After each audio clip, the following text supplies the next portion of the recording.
எல்லாருக்கும் வணக்கங்க. இப்போது ரீசெண்டாக ஒரு இன்சிடெண்ட் நடந்திருக்கு. இவரோட அந்த விஜய் வந்து நடத்தின ரேலியில் வந்து நிறைய அந்த கரூரில் வந்து நிறைய பேர் இறந்துட்டாங்க. 41 பேர் பக்கம் வந்து உயிர் இழந்துட்டாங்க.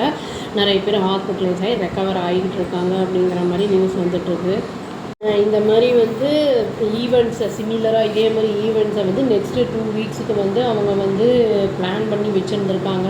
சடனாக இந்த மாதிரி ஒரு ட்ராஜடி இந்த ஸ்டாம்பேட் நடந்ததுனால வந்து இப்போதைக்கு வந்து நாங்கள் அதை டெம்ப்ரவரியாக வந்து அதை வந்து போஸ்ட்போன் பண்ணுறோம் அப்படிங்கிறத வந்து தமிழக வெற்றி கழகம் அவங்க பார்ட்டியை வந்து சொல்லியிருக்காங்க. அதாவது இன்றைக்கி தான் சொல்லியிருக்காங்க, வெட்னஸ்டே அன்னைக்கு.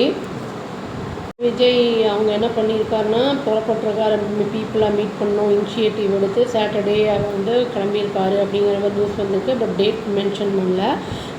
அது வந்து என்னென்னா டூர் திருச்சிராப்பள்ளி, நாமக்கல், கரூர் அந்த மாதிரி வந்து பல இடங்கள்.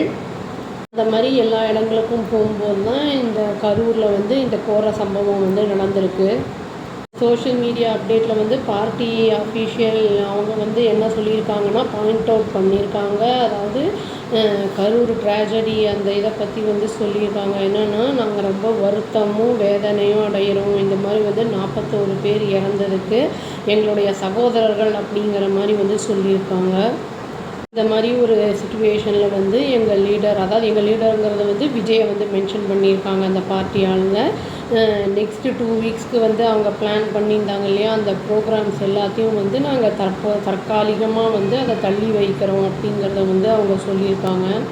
அந்த டீட்டெயில்ஸ் வந்து ரிவைஸ் பண்ணுவாங்கள்ல, டேட்டு மாற்றி வைக்கிறது, என்ன இடம் அப்படிங்கிறதெல்லாம் அவங்க வந்து திரும்பி வந்து உங்களுக்கு அனௌன்ஸ் பண்ணுவோம் நாங்கள் அப்படிங்கிறதையும் வந்து அவங்க மென்ஷன் பண்ணியிருக்காங்க. அதாவது 18 இயர்ஸ்க்கு மேலே இருக்கிற எல்லாருக்குமே வந்து ஓட்டு போடுறதுக்கான எல்லா எலிஜிபிலிட்டிஸும் உண்டு. அந்த மாதிரி இருக்கும்போது நம்ம வந்து யார் சரியானவங்க, நாட்டை வந்து கரெக்டாக யார் ரூல் பண்ணுவாங்க அப்படிங்கிறத பார்த்து அவங்களுடைய அந்த ரேலி அந்த இதெல்லாம் வந்து பார்க்குறோம்ல, அந்த இதெல்லாம் பார்த்து என்னென்ன நாட்டுக்கு நல்லது செய்கிறவங்களாம் வந்து நம்ம சூஸ் பண்ணும்போது நம்மளுக்கும் நல்லதாக இருக்கும், மக்களுக்கு நல்லதாக இருக்கும்போது அந்த ஸ்டேட்டுமே நல்லாயிருக்கும். ஒவ்வொரு ஸ்டேட்டுக்குமே வந்து அந்த மாதிரி நம்ம வந்து லீடர்ஸை வந்து நல்ல ஆளுங்களாக சூஸ் பண்ணும்போது கண்ட்ரியே வந்து நேஷனே வந்து நல்லாயிருக்கும்.